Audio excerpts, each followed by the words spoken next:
भाइयों का मेन मुतालबा है कि इसको वेट ड्रॉट डिक्लेयर किया जाए और हुकूमत का काम यह है कि वो फौरन इन किसानों की मदद करे। हम ऐसे ऐसे मंजर देख रहे हैं। भाई आप नारे लगा लो, मैं बैठ जाता हूँ। आप नारे लगा लो, मैं बैठता हूँ। या तो आप सुनो मेरी बात को, आपको नारे लगाने का शौक है, नारे लगा लो, हम आपके नारे सुनते हैं।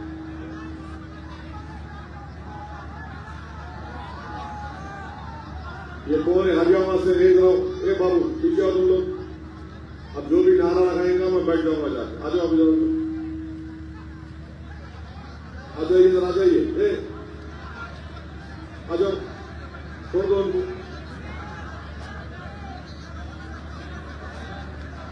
और मेरी यह खुशकिस्मती है कि मैं कोल्हापुर को आया और आज इचल करांजी में मुझे आपके दरमियान में खड़े होकर बोलने का कुछ मौका अल्लाह ने इनायत फरमाया।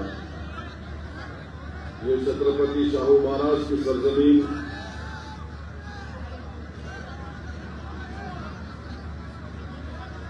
ये छत्रपति शाहू महाराज की सरजमीन जिन्होंने अनटचेबिलिटी का खात्मा किया, जो महात्मा फूले फिक्र से मुतासिर हुए, जिन्होंने 1912 में बुनियादी तालीम का आगाज किया और 1917 में उसको फ्री कर दिया। 50% रिजर्वेशन तालीमी इदारों में और हुकूमत में उन्होंने नाफिज किया दलित, ओबीसी, मुसलमान माइनॉरिटीज के लिए। और बाबा साहेब अम्बेडकर को संविधान में रिजर्वेशन का आइडिया बाबा साहब को यहीं से मिला। 1920 मई में छत्रपति शाहू महाराज ने all India backward class conference मुनक्कद की और बाबा साहेब अम्बेडकर से कहा कि इसके चेयरमैन आप होंगे। और 1906 में मोहम्मदन एजुकेशन सोसाइटी का क़याम अमल में लाया। छत्रपति शाहू महाराज की सोच और फिक्र से तिलक और श्रीपद अमृत डांगे, जो कम्युनिस्ट पार्टी ऑफ इंडिया के फाउंडर थे, वो परेशान थे और बाबा साहेब अम्बेडकर ने उनको समाजी जमहूरियत का सुतून करार दिया था छत्रपति शाहू महाराज को। मैं आपको ये भी बताना चाहूंगा कि मजलिस इत्तेहादुल मुस्लिमीन आने वाले बल्दिया के इंतखाबात में आजरा में मुकाबला करेगी, इचल करांजी में मुकाबला करेगी, कोल्हापुर में मुकाबला करेगी और कुरुनवाड में भी इंशाअल्लाह ताला हम लोग इलेक्शन में हिस्सा लेंगे। मेरे अजीज दोस्तों और बुजुर्गों, मैं आपको ये बात बताना चाह रहा हूं कि हमारे वतन अजीज में हम देख रहे हैं कि पहलगाम का हमला हुआ, जहां पर हमारे 26 भारत के सिटीजन्स को, नागरिकों को पाकिस्तान से आए हुए टेररिस्ट ने उनको सिर्फ इस बुनियाद पर गोली मारकर उनकी जान ले ली, उनके परिवार और उनकी बीवियों के सामने, कि उनका मजहब हिंदू थे, हिंदुइज्म था। हम तमाम ने उसकी मजम्मत की। फिर ऑपरेशन सिंदूर हुआ, हम तमाम ने हमारी बहादुर फौज का पूरा सपोर्ट किया, उनके साथ हम खड़े रहे। मगर सवाल ये पैदा होता है कि हम जानते हैं कि ऑपरेशन सिंदूर कामयाब हुआ और मैंने पार्लियामेंट में खड़े होकर मुबारकबाद दी, मगर पाकिस्तान की तरफ से जो शेलिंग हो रही थी उसमें एक मस्जिद के इमाम साहब की मौत हुई, 2 जुड़वा बच्चों की मौत हुई, सिख गुरुद्वारे को तबाह किया गया, एक मंदिर पर भी हमला हुआ, उनकी शेलिंग में नुकसान हुआ। फिर ऑपरेशन सिंदूर हुआ, हमने मुंह तोड़ जवाब दिया ब्रह्मोस मिसाइल से, हमने आतंकवादियों के हेडक्वार्टर्स को तबाह बर्बाद कर दिया। सवाल ये पैदा होता है कि आखिर बीजेपी पाकिस्तान से जब उनका 80% पानी हम रोक चुके हैं, उनका प्लेन भारत की एयर स्पेस में नहीं आ सकता, पाकिस्तान के रजिस्टर्ड शिप या कश्ती भारत के पानी टेरिटोरियल वाटर्स में नहीं आ सकती। हम ट्रेड बंद कर दिए, डायरेक्ट इनडायरेक्ट ट्रेड। ये बात अब तक मुझे समझ में नहीं आ रही है कि आखिर हमने ये क्रिकेट मैच खेला क्यों? क्रिकेट मैच खेलने की वजह क्या है? एक बात याद रखिए, हम भारत की क्रिकेट प्लेयर्स पर कभी तनकीद नहीं करेंगे। वो बेहतरीन खिलाड़ी है। हम जब इंग्लैंड में इंग्लैंड को हरा दिए, ये पाकिस्तान तो चूचू का मुरब्बा है क्रिकेट मैच में। सवाल क्रिकेट प्लेयर से नहीं है, सवाल भारत के प्रधानमंत्री से है, वजीर आजम से है कि आपने कहा था मोदी जी कि खून और पानी एक साथ नहीं जाएगा, बातचीत और आतंकवाद एक साथ नहीं होगा। तो फिर 26 भारत के लोगों को पहलगाम में मारकर चले गए और आप खुद कह रहे हैं कि ऑपरेशन सिंदूर जारी है। तो फिर हमने क्रिकेट मैच क्यों खेला? तो बीजेपी के लोग बोलते कि नहीं नहीं, हम बाइलैटरल नहीं खेलेंगे, ये बाइलैटरल नहीं है। बीजेपी वालों, तुम जिसको बेवकूफ बनाना चाहते वो बेवकूफ बन रहा है तुम्हारी झूठ पर। ये इंडिया और पाकिस्तान का इंडस वाटर ट्रीटी बाइलैटरल नहीं है तो क्या है बताओ? जब तुम पानी बंद कर सकते तो तुम क्रिकेट मैच क्यों खेल रहे?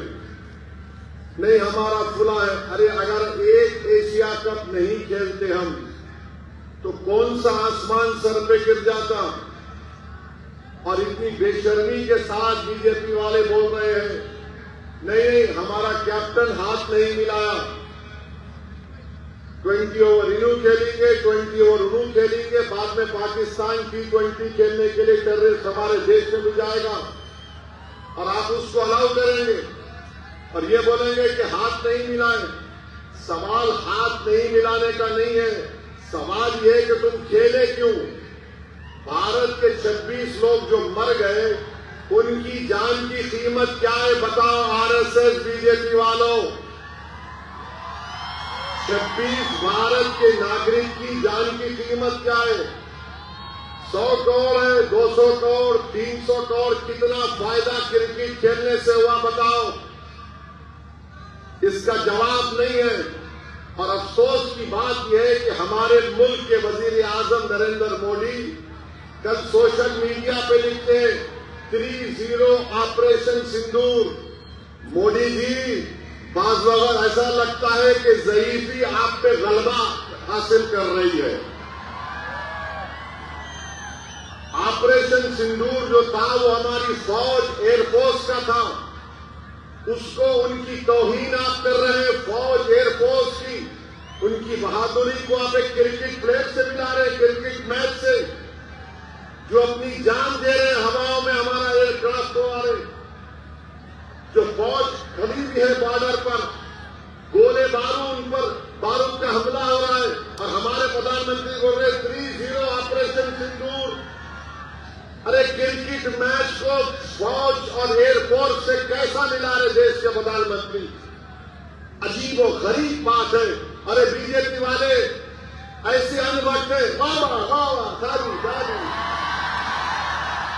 मेरे भाई, ताली बजाने से पहले एक बात सोचो, अगर वो 26 मरने वालों में तुम्हारी बेटी होती, तुम्हारा दामाद होता, तुम्हारा बेटा होता, तुम देखते क्रिकेट मैच? नेशनलिज्म की बात करने वालों, चुल्लू भर पानी में डूबो, तुम्हारा जमीर मर चुका है। तुम सिर्फ दौलत को देखकर क्रिकेट मैच खेलते हो। बाहर में जाए वो एशिया कप नहीं खेलते थे हम एक फॉर्म मैसेज देते सारी दुनिया को। जब हम अक़वाम मुत्तहिदा में खड़े होकर जयशंकर पाकिस्तान के ऊपर बोल सकते हैं तो क्रिकेट मैच क्यों खेले? नहीं खेलना था पाकिस्तान से। अरे एक एशिया कप नहीं खेलते तो पाकिस्तान टाई हो जाता, परेशान हो जाता और नुकसान उनका होता, हमारा नहीं होता। हमारी को 3-4 ट्रिलियन की इकोनॉमी प्रधानमंत्री खुद बोलते ना, और क्रिकेट मैच खेल के प्रधानमंत्री लिख रहे 3-0। क्या तौहीन है हमारी फौज की, हमारे बहादुर एयरफोर्स की। क्या सोच रहा होगा वो पायलट जिसने ब्रह्मोस मिसाइल मारकर पाकिस्तान के 9 एयरस्ट्रिप एयरपोर्ट को बर्बाद कर दिया। क्या सोच रहे होंगे वो जवान जो आए दिन पाकिस्तान की फौज की गोला बारूद का मुकाबला करते हैं कि हमारी बहादुरी और कुर्बानी को क्रिकेट मैच से मिला दी। वाह प्रधानमंत्री, आपका नेशनलिज्म बहुत खूब। बीजेपी वालों, तुम अब बैंड बाजा की कंपनी बन चुके, बजाओ बाजा। पाकिस्तान, अरे पाकिस्तान मारा हमको, टेररिज्म हमारे पास कर रहे और क्रिकेट मैच को वाहवा हो रहे।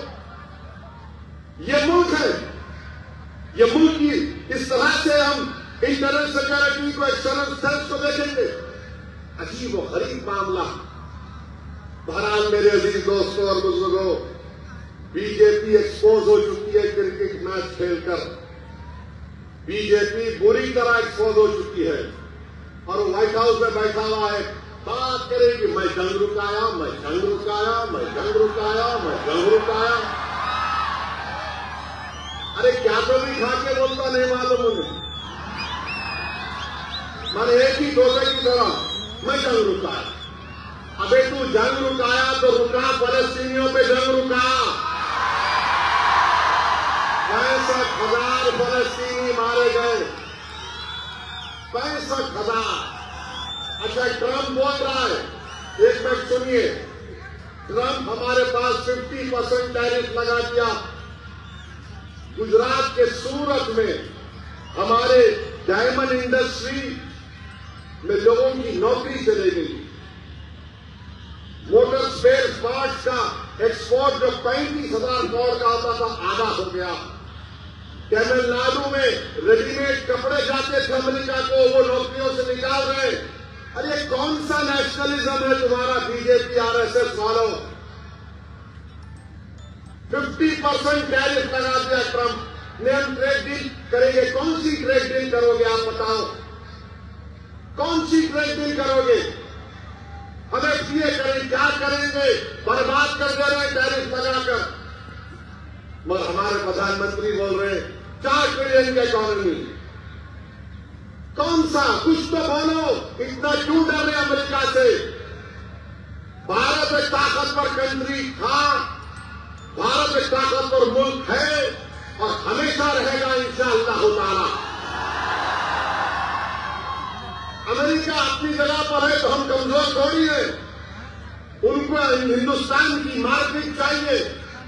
अमेरिका में कोई हुनर नहीं है, फन नहीं है वहां के लोगों के पास। H-1B वीजा को $1 लाख किसको देना पड़ेगा? आप जो बच्चे पढ़ रहे हैं उसमें भी कुछ नहीं। हम बातचीत कर रहे हैं। क्या तुम्हारी खारिजा पॉलिसी है? क्या तुम्हारी डिफेंस पॉलिसी है? बताओ। कब तक तुम नेशनलिज्म का नाम ले लेकर इस देश को धोखा देकर रहोगे? मेरे अजीज दोस्तों और बुजुर्गों, ये इनका चेहरा।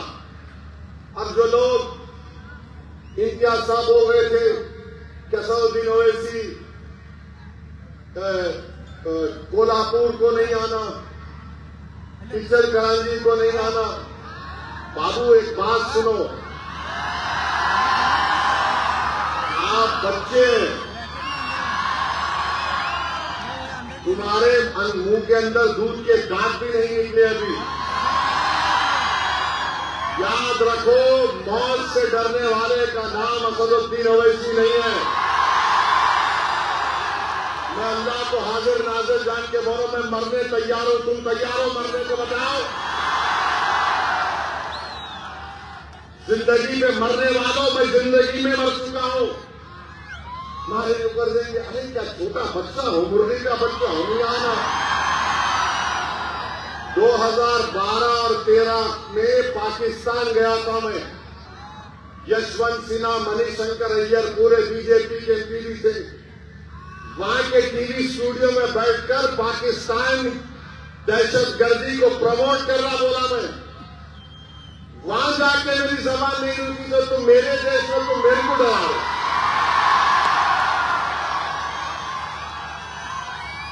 अभी दूध पियो बॉटल से, ये उम्र नहीं है तुम्हारी। हम तुम्हारे बड़ों से मुकाबला कर रहे, बच्चे बीच में नहीं आना। तो क्या तमाशा है भारत का? नहीं ये नहीं आना, आते क्या करते? तो बात है। अच्छा हम यहां पे हम पहुंचे, हमको एक लव लेटर मिल गया है 169 BNSS हजरत पुलिस हमको दे दी। हम समझे हमारे ससुरे हैदराबाद में ससुरा क्या भी निकला। अब ये तो कोई हेट स्पीच नहीं होंगी, नाराज तो नहीं होंगे हमारे पुलिस के इंस्पेक्टर साहब जो हमारे को लव लेटर दिए। नहीं आप हेट स्पीच नहीं देना।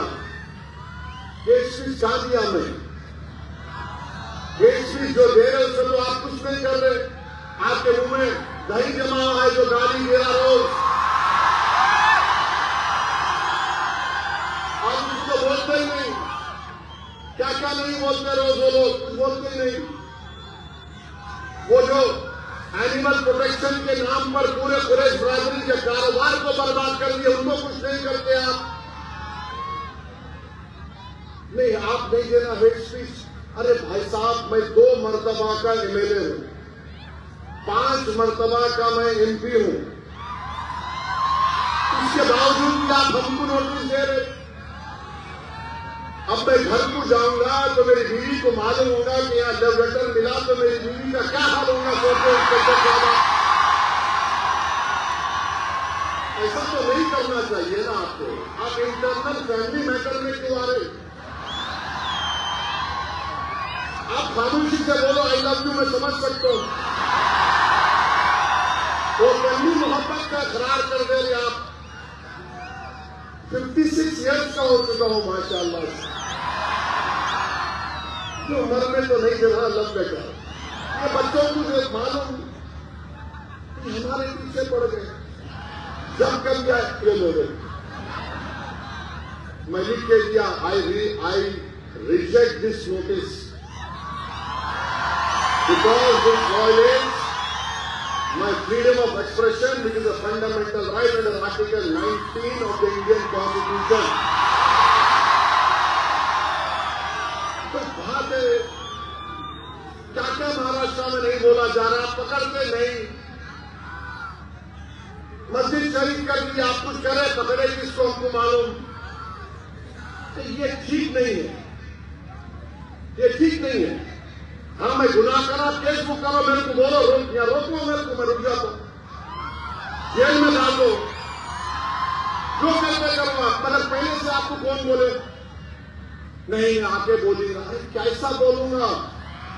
अरे मैं भारत की नुमाइंदगी करने गया था अरब कंट्रीज में, बहरीन, आपके कुवैत, सऊदी अरेबिया, अल्जीरिया।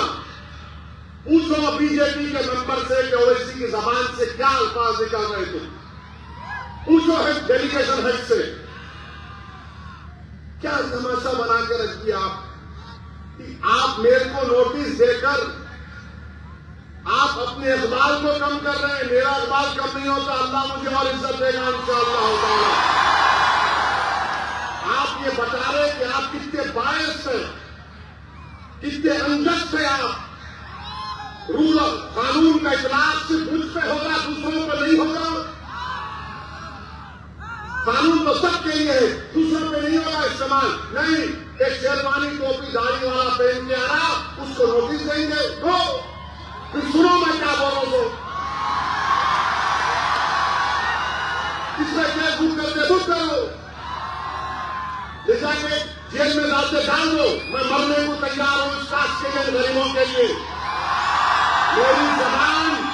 मेरी जबान न जुल्म से खामोश होगी, मेरी जबान न जबर से खामोश होगी, मेरी जबान न गोलियों से खामोश होगी। हाँ, मौत मुझे खामोश कर सकती है, मगर मुझे यकीन है कि इंशाअल्लाह ताला मैं जमीन में अंदर चला भी जाऊंगा, मगर जो सोच और फिक्र इन नौजवानों को लेकर जाऊंगा वो मुझसे ज्यादा काबिल होंगे।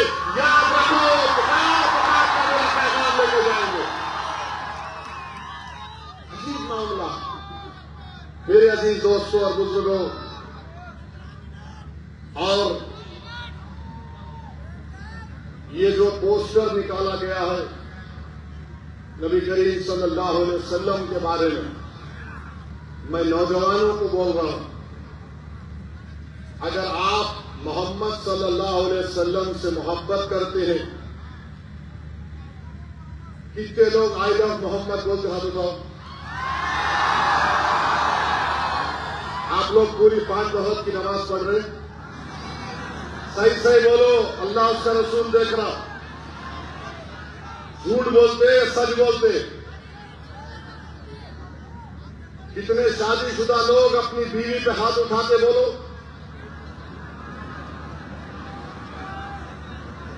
बोलो।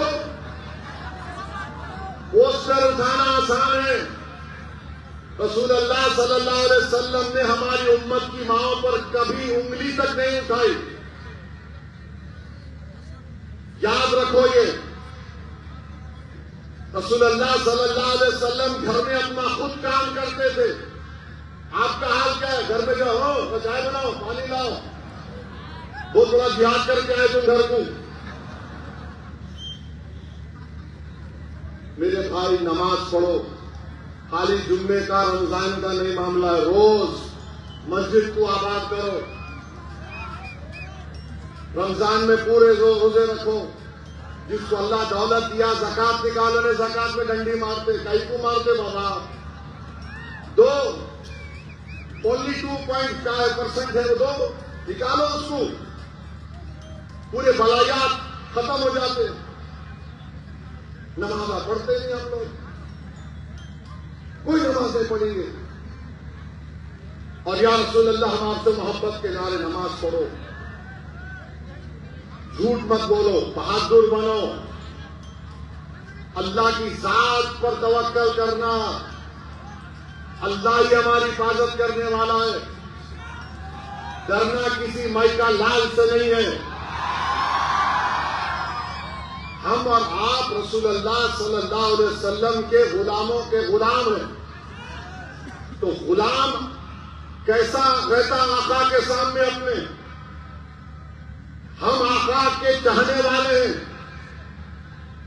वो हमारे महबूब हैं, वो अल्लाह के हबीब हैं। अपने किरदार को देख लो, बशमूल मेरे। अल्लाह हम सबको तौफीक दे। हमारी बेटियों से कहना चाह रहा हूं, हमारी उम्मत की मां कैसा रही थी रसूलुल्लाह सल्लल्लाहु अलैहि वसल्लम के साथ? क्या कोई उनको देख सकता था? नहीं देख सकता था। मगर क्या उनको रोक दिया गया कि तालीम हासिल मत करो? हमारी उम्मत की हज़रत आयशा सिद्दीक़ा कितने अहादीस के लाती हैं, फने किस जानती थी वो। हमारी बेटियों को देखना सिर्फ पोस्टर उठाने से नहीं, याद रखो, पूछ होगी तुम्हारी एक एक हरकत की उस दिन असर के मैदान में पूछ होगी। तुम अपने मां बाप से कैसा रहते हो बताओ? तुम अपने बाप के मरने के बाद जायदाद के लड़ते क्यों हो? तुम्हारे खानदान में दीवारें क्यों उठ जाती, बताओ मेरे को। ये हो रहा है।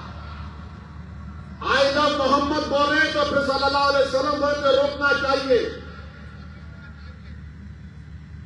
याद रखो, हज़रत उवैस क़रनी रज़ी अल्लाह तआला अन्हु आशिक़ रसूल है।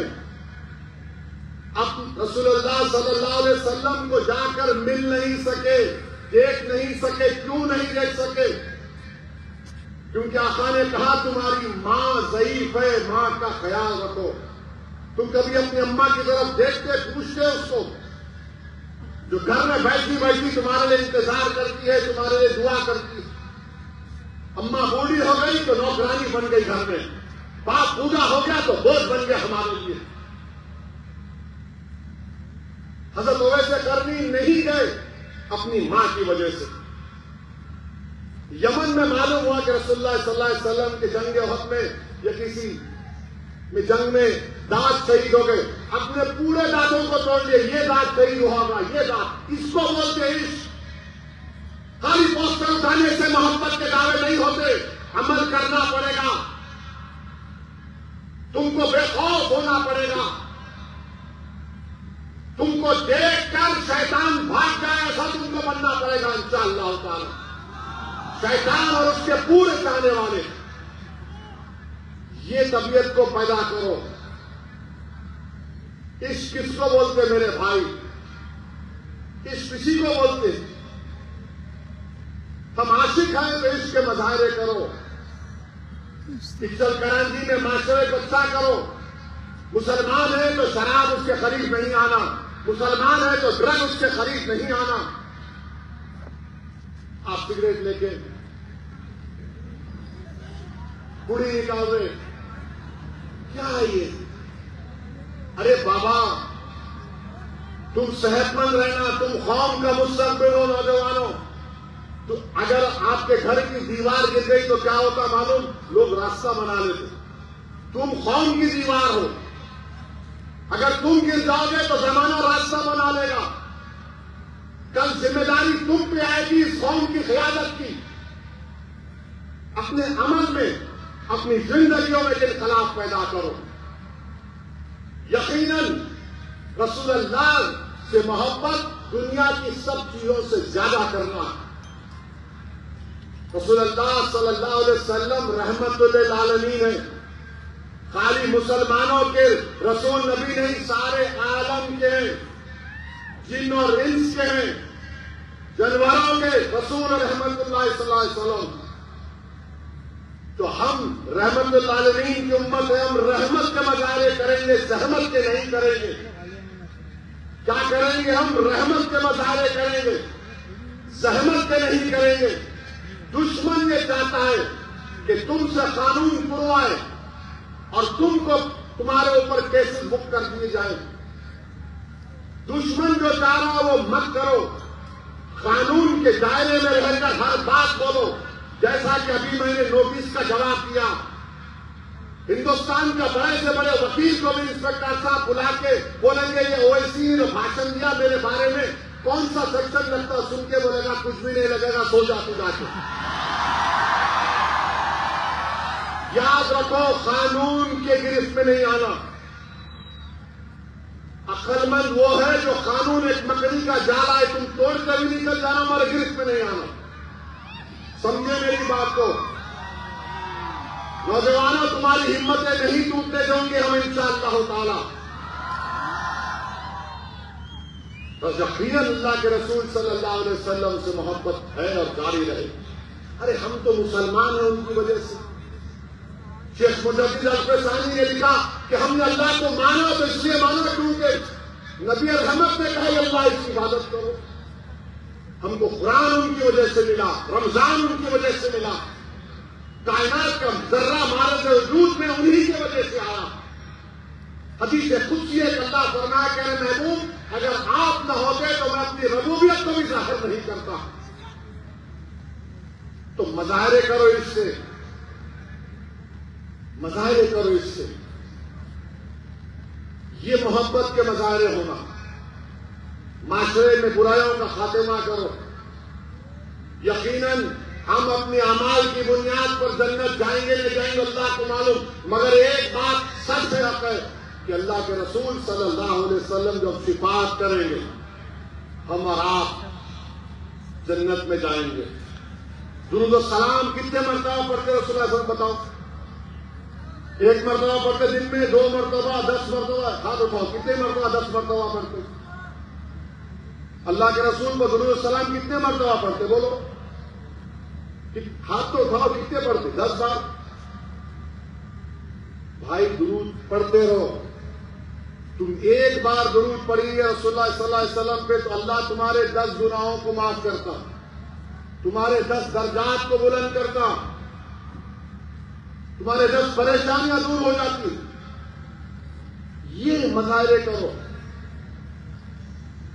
आसान काम लेके हो गया। नहीं मेरे भाई, ये मामला रहमतुल्लिल आलमीन का है, सल्लल्लाहु अलैहि वसल्लम का, कमली वाले का है। और हमारे उलमाए किराम क्या क्या कुर्बानियां नहीं किए। इस तरह की बहादुरी के मजारे करो जिस तरह इमाम आजम अबू हनीफा जेल में जिंदगी खत्म हो गई, मगर बादशाह ने कहा था साइन कर दो, बोले नहीं करता। इमाम अहमद बिन हम्बल को कोड़े मारे जाते थे कि बोल दो कुरान अल्लाह का कलाम नहीं है। आपने कोड़ों को बर्दाश्त किया मगर कहा यह अल्लाह का कलाम है। इमाम मालिक रहमतुल्लाह अलैह मदीने में अगर कोई आके सवाल पूछता कि रसूलुल्लाह सल्लल्लाहु अलैहि वसल्लम हदीस बयान करो, उसको बिठाते, वजू करके आते, खुशबू लगाते। लोग पूछते कि मामूली सवाल पर आप नए कपड़ नहाकर नहीं आते, बोले नहीं रसूलुल्लाह सल्लल्लाहु अलैहि वसल्लम की हदीस बयान करो। अदब रखो, याद रखो, ये मामला बड़ा नाजुक है, ये मामला बड़ा नाजुक है नौजवानों। और जब पोस्टर लेके जा रहे तो फेंकना नहीं जमीन पे। किसी का नाम मोहम्मद नहीं था, मेरे नबी के नाम से पहले पूरी कायनात में। उस पोस्टर को उठा के रखो, अपने सीने से लगा के रखो, घर में चिपका कर रखो। समझो इस चीज को नौजवानों, तुमको बुरी लग रही होगी मगर मैं अपना हक अदा कर रहा हूं। कल मैं हशर के मैदान में तो जिम्मेदार नहीं होगा कि तुमने क्या किया था, रहे तो मैं तो बोल रहा हूं। मैं अपनी जिम्मेदारी को निभाने की कोशिश कर रहा हूं। नौजवानों, कानून के गिरफ्त में मत आओ। तुम्हारी जिंदगी हमारे लिए बड़ी कीमती है नौजवानों। तुम्हारी हिफाजत करना ऐसा है कि हम अपने औलाद की हिफाजत कर रहे हैं, कि तुमको ताकतवर बनाना है, तुमको कॉन्फिडेंस दिलाना है, तुमको हिम्मत दिलाना है, ताकि कल तुम खड़े होकर इन वक्त के फिरौन और जालिमों से मुकाबला कर सको। करेंगे ना आप लोग? करेंगे ना आप लोग? इंशाअल्लाह बोल के घर को जाके सुबह की फजर की नमाज गोल नहीं करना। घर को जाके इशा पढ़ो, मेरे को ही पढ़ना है। नमाजों की पाबंदी करो। तुम्हारे चेहरों का नूर देखकर अखियार बोलना कि ये गुलाम रसूल सल्लल्लाहु अलैहि वसल्लम का, ये गुलाम रसूल जा रहा है, ये मोहम्मद सल्लल्लाहु अलैहि वसल्लम का उम्मती जा रहा है। तुम्हारे से अगर कोई हाथ मिलाए तो तुम्हारे हाथ में वो तासीर अल्लाह पैदा कर दे कि तुम्हारे हाथ मिलाने से उस आदमी का गुस्सा और नफरत ठंडी पड़ जाए। होता ही देखो, मैं आसमानों की उस बात नहीं, होता ही मेरे अजीज दोस्तों और बुजुर्गों, उत्तर प्रदेश के मुख्यमंत्री बरेली का वाकया हुआ, बरेली का वाकया हुआ तो बोले हम सिखा दिए वो करे। अरे मुख्यमंत्री बाबा, वो फतेहपुर की दरगाह में गुंडे घुस गए।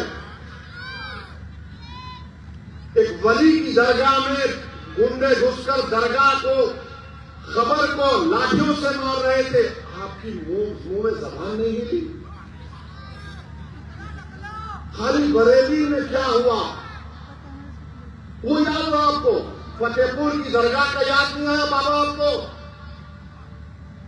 उसमें भी कुछ बोल देते, नहीं बोले, क्योंकि मारने वाले इनके मित्रों थे।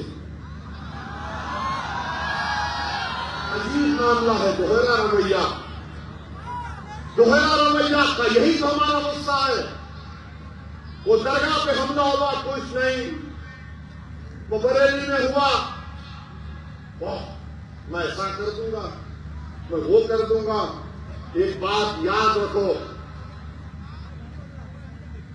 दुनिया जब तक कायम रहेगी अल्लाह के हुक्म से, हम कट जाएं, मर जाएं, मगर कभी खत्म होने वाले नहीं हम इंशाअल्लाह ताला।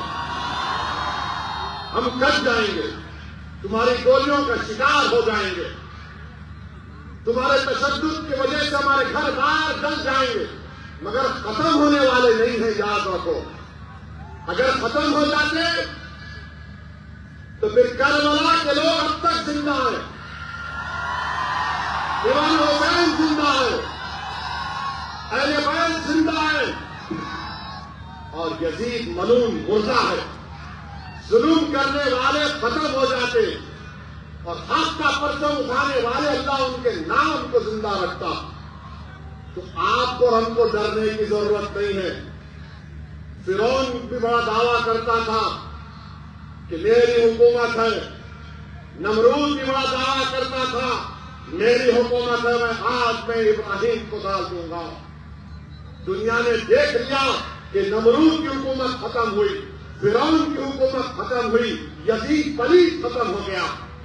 ये जुल्म करने वालों की थोड़े दिन बाकी है, अल्लाह जानता। मगर अपनी हिम्मतों को बुलंद रखिए, डरने और घबराने की जरूरत नहीं है। और जब कभी भी परेशानी आती है तो थोड़ी देर के लिए सोचो गाजा के फलस्तीनी क्या कर रहे होंगे। 65,000 मर चुके हैं, 65,000। और मां बोलती है बेटे की जनाजे के सामने खड़े होकर, बेटा मैंने तुझे बैतुल मुक़द्दस मस्जिद अक़सा के लिए शहीद किया, जा रसूलुल्लाह सल्लल्लाहु अलैहि वसल्लम को मेरा भी सलाम पहुंचाना। बाप बेटे की लाश को देखकर कहता है, छोटे बच्चों की लाश को बाप कहता है, या अल्लाह तेरे हक के लिए मैं कुर्बान कर दिया।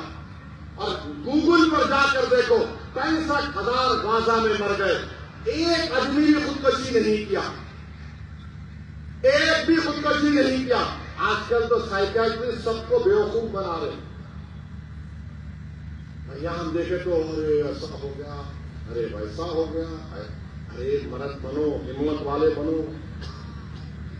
कुछ नहीं होता, अल्लाह हमारे लिए काफी। हस्बुनल्लाहु व निअमल वकील, अल्लाह हमारे लिए काफी है। अरे मसाइब के तूफान आएंगे, मगर जो सबर और साबित कदम रहेगा और हिम्मत नहीं छोड़ेगा, तुमको दुनिया में इज्जत या फिर कोई तकलीफ मिली होगी, मगर इसका अजर अल्लाह हशर में देगा। अल्लाह तुम्हारा हमारा इंशाअल्लाह ताला उसका अजर हशर के मैदान में देगा। और हम मोहम्मद सल्लल्लाहु अलैहि वसल्लम के उम्मती, अल्लाह के रसूल सल्लल्लाहु अलैहि वसल्लम, हम खबर में जाएंगे, चेहरे मुबारक का दीदार करवाया जाएगा। सोचो क्या खुशखबरी होगी, क्या मजा आएगा जब रहमतुल आलमीन के चेहरों को देखेंगे, जब चेहरे मुबारक को देखेंगे। क्या मंजर होगा जब हशर का मैदान होगा, सब रसूल नबी नफ्सी नफ्सी बोलेंगे और कमरी वाले बोलेंगे मेरा उम्मती कहां है, मेरा उम्मती आओ। गुनाहगार को तलाश करेंगे। तो मेरे अजीज दोस्तों और बुजुर्गों, नेक बनो, अपने माँ बाप की खिदमत करो, माँ बाप से अच्छा बर्ताव करो, बीवियों से अच्छा रहो। बीवी से अच्छा नहीं रहते, बहन से बहन भाई कुछ करा तो गुस्सा आता, सीना तान के जाते, क्यों रे मेरी बहन को ऐसा बोला, अपनी बीवी को, तुम्हारी बीवी को क्या हो रहा। ये मैं सब देख के बोल रहा हूं, आवाम से सुनकर बोल रहा हूं। ये माशरे की बुराइयों का खात्मा करना, किसी से नहीं डरना, ना बाबा से डरना, ना मोदी से डरना, ना अमित शाह से डरना, ना शिंदे से डरना, ना फडणवीस से डरना, किसी से भी नहीं डरना, सिवा अल्लाह से। अल्लाह के पास सबसे बड़ी ताकत है, अल्लाह के पास इख्तियार है।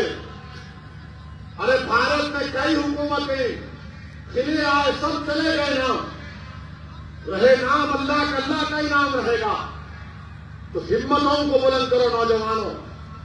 होता है कोई फिक्र होती है, ऐसा हो गया, मगर दिल को बोलना है अल्लाह है। अपने हौसले को तुम 10 सेकंड के लिए ठहर जाओ, देखो तुम्हारे में कैसा इत्मीनान और कॉन्फिडेंस पैदा होगा।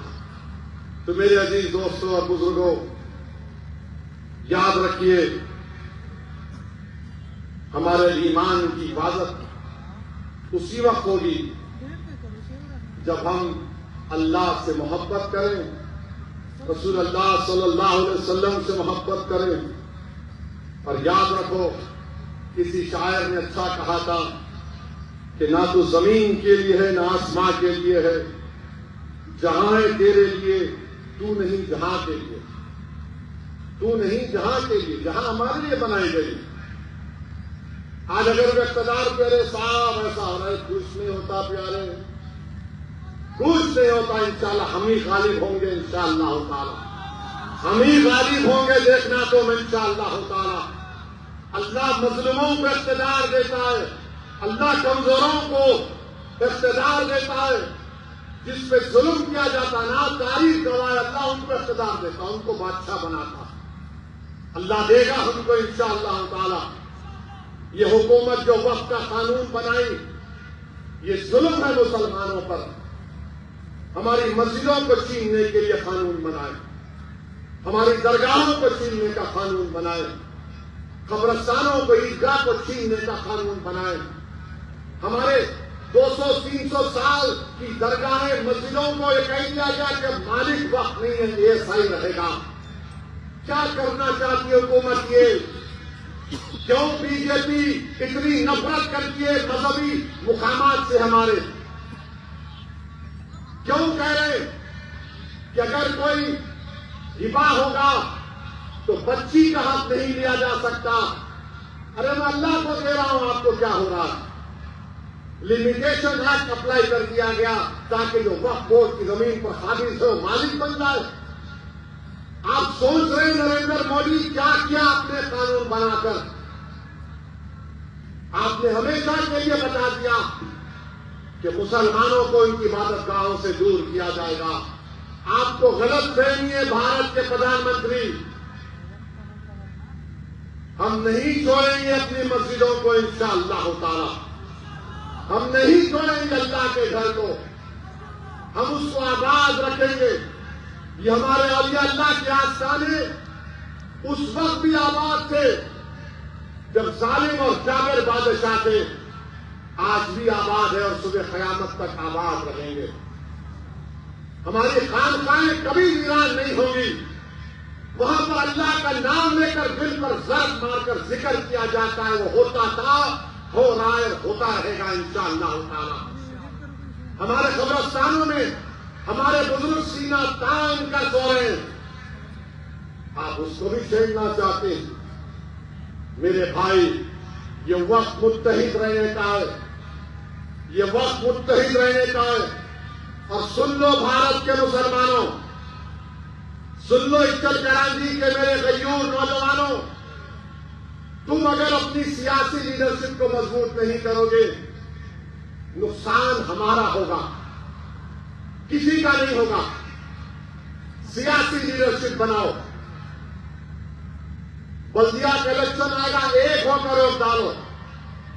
एक एमपी था महाराष्ट्र में, इम्तियाज जलील, पूरे मिलके इम्तियाज जलील को रोकने के लिए कोशिश किए। शिंदे, शरद पवार, अजीत पवार, फडणवीस, सब बोले तेरा मेरा झगड़ा बाद में, पहले इम्तियाज को बिठाना। पूरे बैठ गए साथ। एक एमपी नहीं है मुसलमानों का महाराष्ट्र से। 14% की आबादी है। डेमोक्रेसी की बात करने वाला तुम झूठ बोल रहे हो, तुम झूठ बोल रहे हो। डेमोक्रेसी में अगर सबसे बड़ी अक़लियत की आवाज नहीं होगी भारत के पंचायत में, तो क्या है? तेरी जीत जाएंगे खाली। और मुझे नोटिस दी जाती है स्पीच की। भारत की पार्लियामेंट में आबादी के लिहाज से कम 55-60 मुस्लिम एमपी होने चाहिए। कौन कर रहा है? हम सिर्फ वोट डालने वाले बन गए। इलेक्शन आया, जिंदा रखो, वोट डालो और घर में जाके सो जाओ। मजलिस क्या कह रही है? पॉलिटिकल लीडरशिप बनाओ, वोटर मत बनो, सिटीजन विद राइट्स बनो। सिटीजन विद राइट्स बनो। वोटर बन गए तो फिर वोट डाल के भूल जाओ। इक्कल कराची में पावर लूम है, आपके बर्फी का, बिजली का रेट बढ़ गया, कोई फिक्र नहीं। पावर लूम इंडस्ट्री बर्बाद हो रही। तो सिटीजन विद राइट्स बनो। ये मेरे हुकूक है। मैं सिर्फ वोट डालने वाला नहीं बनूंगा। और तुम कैसे बनोगे? तुम अगर ये सो कॉल पॉलिटिकल सेक्युलर पार्टी को वोट दोगे, तुम जाके नहीं पूछ सकते। तुम मजलिस पार्टी को वोट दोगे तो तुम आज असद यूनिवर्सिटी का हाथ पकड़ के पूछ सकते, मेरा काम होता नहीं होता, मेरा काम आप करेंगे नहीं करेंगे। ये आपकी आवाज है। याद रखो, पॉलिटिकल लीडरशिप बनाओ। वो जरांगे पाटिल खाली एक धरना बैठा 2 दिन 3 दिन, पूरा हुकूमत सामने आ गई उसके। आप खाली नारे मारेंगे, सवाल है क्या है? कुछ असर होगा नहीं होगा? ताकत यही है कि तुम मुत्तहिद रहो। यकीनन बीजेपी को हराओ, मोदी को हराओ, फडणवीस को हटाओ, मगर ये बोझ सबको उठाना है। ये सब मिलकर क्या करें? नहीं तू ये ले ले, इसको तू हटा, हम बैठ के मलाई खाएंगे बाजू में। ये नहीं हो सकता मेरे भाई। नौजवानों, देश का मुस्तकबिल आप हैं, आपको उठना पड़ेगा, तभी हमको कामयाबी मिलेगी। पिक्चर कराची में बहुत से मसाइल हैं, आप मजलिस के उम्मीदवारों को कामयाब करिए, इंशाअल्लाह ताला हम पूरे काम करवाएंगे। तो आने वाले इलेक्शन में आप पतंग के निशान पर वोट देंगे नहीं देंगे? नहीं, दम नहीं है तुम्हारी आवाज में। हमारी मां और बहनें भी हाथ उठा सकती। किसको वोट देंगे? और आजकल अजीत पवार बहुत ज्यादा है, उनके पार्टी के लोग वो ज्यादा ही बोल रहे हैं। ठीक है, सबके मुंह में जबान है, याद रखो, और मेरे मुंह में ज्यादा बड़ी लंबी जबान है। पतंग को वोट देंगे, पतंग को वोट देंगे, तो फोन की लाइट खोल के बताओ पतंग को वोट देंगे। बोलो फोन, बोलो पतंग को वोट देंगे, पतंग को वोट देंगे, मजलिस को कामयाब करेंगे। तो लगाओ मेरे साथ नारा, नारे तकबीर, मजलिस से इत्तेहाद और मुस्लिमीन, मजलिस से इत्तेहाद और मुस्लिमीन, महाराष्ट्र जिंदाबाद, महाराष्ट्र जिंदाबाद। अस्सलाम वालेकुम व रहमतुल्लाहि व बरकातुहू।